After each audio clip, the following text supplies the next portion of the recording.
Chapter 17. The burden of Damascus.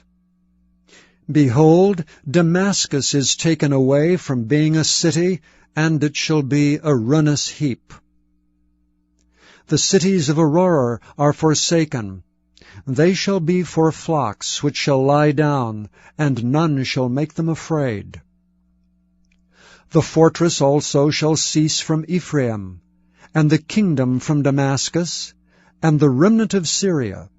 They shall be as the glory of the children of Israel, saith the Lord of hosts.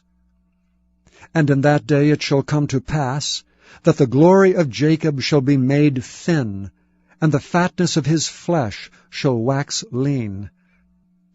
And it shall be as when the harvestman gathereth the corn, and reapeth the ears with his arm, and it shall be as he that gathereth ears in the valley of Rephaim. Yet gleaning grapes shall be left in it, as the shaking of an olive tree, 2 or 3 berries in the top of the uppermost bough, 4 or 5 in the outmost fruitful branches thereof, saith the Lord God of Israel.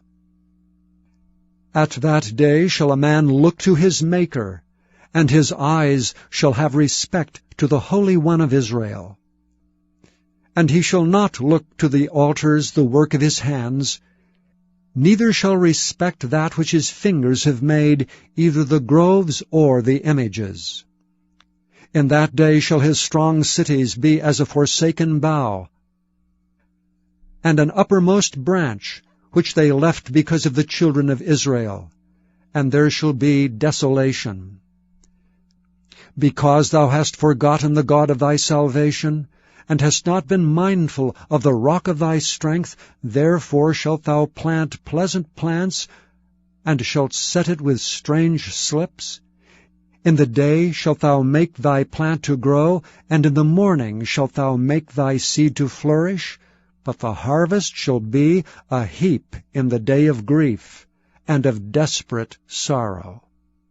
Woe to the multitude of many people, which make a noise like the noise of the seas, and to the rushing of nations, that make a rushing like the rushing of mighty waters.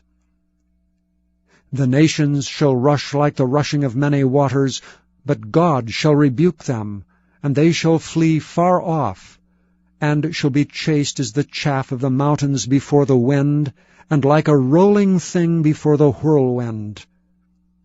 And behold, at eventide trouble, and before the morning he is not. This is the portion of them that spoil us, and the lot of them that rob us.